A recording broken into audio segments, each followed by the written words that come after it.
నమస్కారం అధ్యక్ష. రాష్ట్రంలో 2014 నుంచి 19 మధ్య కాలంలో వ్యవసాయం మరియు కమర్షియల్ ట్రాన్స్ఫార్మర్స్ మరియు స్టార్టర్స్ని ఎంత ధరకి ఏ సంస్థల దగ్గర కొన్నారు, అదే ట్రాన్స్ఫార్మర్స్ని 2019-24 మధ్యకాలంలో ఎంతెంత ధరలకి ఏ కంపెనీల వద్ద కొన్నారు, అలాగనే 2019-24 మధ్యకాలంలో భారీగా ధరలు పెంచి ఒక సంస్థకి 100 కోట్లలో లబ్ధి చేకూర్చాలన్నది వాస్తవమా కాదా? సదరు కంపెనీ స్టార్టర్లని లబ్ధిదారులకు సప్లై చేయకుండా వాళ్ళ యొక్క వేర్ హౌస్లో ఉండి బిల్లు రైజ్ చేశారన్నది వాస్తవమా కాదా? గత ప్రభుత్వానికి సంబంధించిన పార్టీకి ఈ యొక్క సంస్థ ఆర్థికంగా సపోర్ట్ చేసిందన్నది వాస్తవమా కాదా? నెక్స్ట్ వెంకట్రావు గారు, గన్నవరం.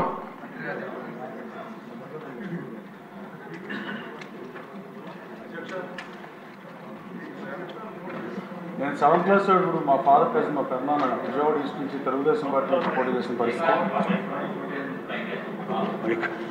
మైక్ అధ్యక్ష, 1985 శాసనసభకి మా ఫాదర్ కజిన్ తెలుగుదేశం పార్టీ నుంచి పోటీ చేసి స్వల్ప తేడాతో ఓడిపోయినప్పటి నుంచి అప్పుడు నేను 7th క్లాస్ చదువుతున్నా అధ్యక్ష. 10th క్లాస్ నుంచి స్కూల్లో టీచర్ అయితే ఏమవుతుంది, ఎమ్మెల్యే అవుతుందని చెప్పాను. కానీ ఇంత కష్టమైంది తెలియక అప్పుడు అనుకున్నాను, ఇప్పుడు భావిస్తున్నా. అలాగే నేను పులివెందుల నుంచి జగన్మోహన్ రెడ్డి గారు, గన్నవరం నుంచి నా ప్రజలు నాకు అన్యాయం జరిగినాయి, నేను ప్రత్యేకంగా చేసిన దానికి నాకు బీఫారం ఇచ్చి తెలుగుదేశం పార్టీ బీఫారం ఇచ్చి చంద్రబాబు గారికి, లోకేష్ బాబుకి ఈ శాసనసభకి రావడానికి సహకరించినందుకు ధన్యవాదాలు తెలియజేస్తూ, గన్నవరం నియోజకవర్గం నుంచి మహానుభావులు ప్రాతినిధ్యం వహించిన పరిస్థితి, కామ్రేడ్ పుచ్చలపల్లి సుందరయ్య గారు, కాకాని వెంకటరత్నం గారు లాంటి మహానుభావులు ప్రాతినిధ్యం ప్రదేశం నుంచి నన్ను శాసనసభకి గన్నవరం ప్రజలకి నా హృదయపూర్వక నమస్కారాలు తెలియజేస్తున్నాను. అలాగే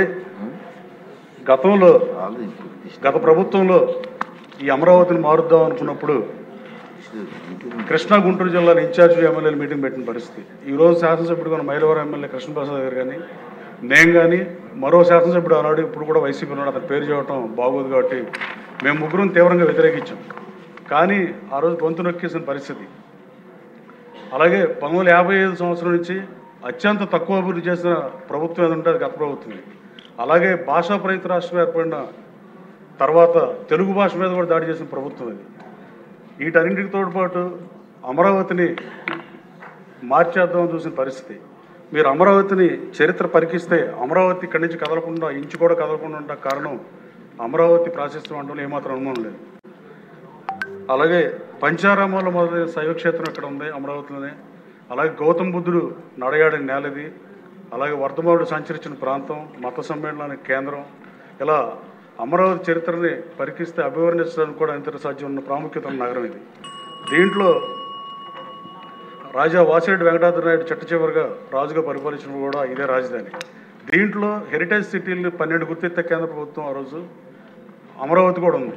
కానీ ఇప్పుడున్న రాజధాని అమరావతిలో ఆ అమరావతి లేకపోవటం, ఆ అమరావతి కూడా ఎల్లలు మార్చి అమరావతిని కూడా ఈ అమరావతిలో కలిపితే అసలు అమరావతిని కూడా ఇది అజరామరం అవుతుందని భావిస్తూ మీరు అవకాశం ధన్యవాదాలు తెలియజేస్తున్నాను. Thank you.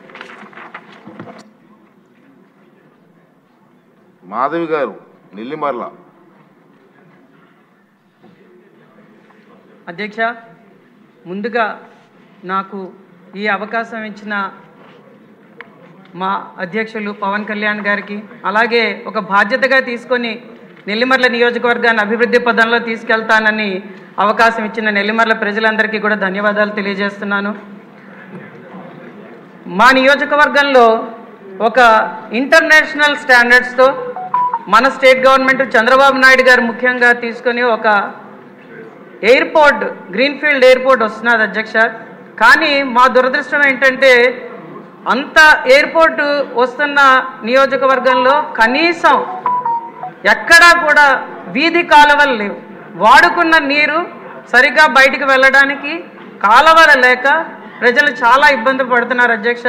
ఎంత ప్యాథటిక్ సిచ్యువేషన్ అంటే ఇంటి ముందర గొయ్యలు తీసుకొని వాడుకున్న నీరంతా గోతిలోకి వచ్చిన తర్వాత మళ్ళీ రాత్రిపూట మహిళలు అందులో నీటిని బయటికి ఊరి చివర పారేయడానికి బకెట్లతో తీసుకొని వెళ్లాల్సినంత దుస్థితి అక్కడ ఈరోజు ఉందంటే నిజంగా అది చాలా బాధాకరమైన విషయం. అక్కడ మహిళలందరూ కూడా ఈ మురికి నీరు రోడ్ల మీద వెళ్ళడం వల్ల అక్కడ పారిశుద్ధ్య లోపం ఎక్కువగా ఉండి దోమల బాధలు ఎక్కువగా ఉండి అలాగే ఆరోగ్యం కూడా అంతమందికి చెడిపోతున్నది. అలాగే ఈ మురికి నీరు అనేది ఎక్కడ పడితే అక్కడ స్టాగ్నేట్ అయిపోయి ఉండడం వల్ల భూగర్భ జలాలు కూడా మాకు చాలా కలుషితం అయిపోతున్నాయి.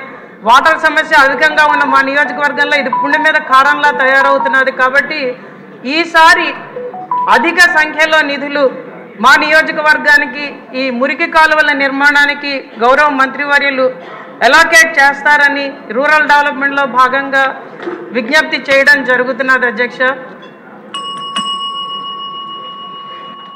ఆదిరెడ్డి శ్రీనివాస్ గారు, రాజమండ్రి.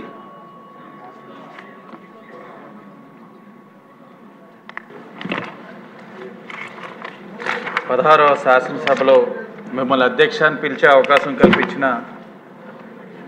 అన్న లోకేష్ గారికి, చంద్రబాబు నాయుడు గారికి, పవన్ కళ్యాణ్ గారికి, అలాగే ఇక్కడ మాట్లాడే అవకాశం కల్పించిన నా నియోజకవర్గ ప్రజలకు అందరికీ కూడా నమస్కారం.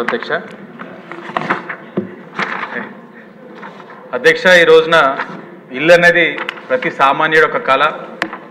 2014-19లో ఆనాడి కళని నెరవేర్చేందుకు టిట్కో హౌసింగ్ అన్నది ప్రవేశపెట్టి నాణ్యమైన ఇల్లులని కట్టించాం. అధ్యక్ష, గత 5 సంవత్సరాలుగా కూడా వీరి టిట్కో హౌసెస్లోని గృహప్రవేశానికి సిద్ధంగా ఉన్నా కూడా ఎవరికి ఇవ్వకుండా లబ్ధిదారుల పైన లోనింగ్ చేసేసి వాళ్ళకి ఇల్లులు అప్పచెప్పకుండా ఈఎంఐస్ కూడా స్టార్ట్ అయిపోయిన పరిస్థితులు మనం చూస్తూ ఉన్నాం. అధ్యక్ష, కేవలం రాజమండ్రి సిటీయే కాదు అధ్యక్ష, రాష్ట్రంలో కూడా చాలా చోట్ల ఈ పరిస్థితులు ఉన్నాయి.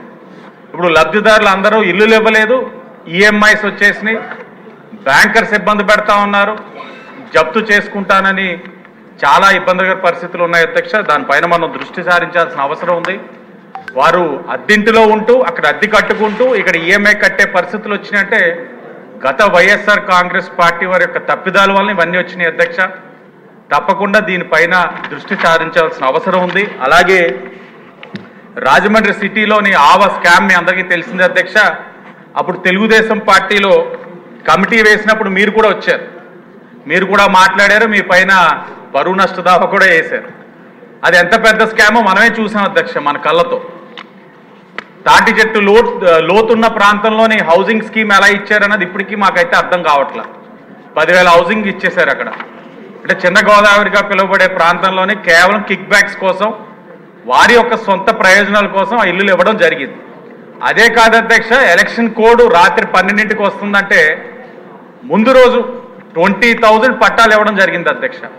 అది కూడా ఇదే విధంగా వాళ్ళ యొక్క వెస్టెడ్ ఇంట్రెస్ట్ తోటి ఇచ్చారు అధ్యక్ష.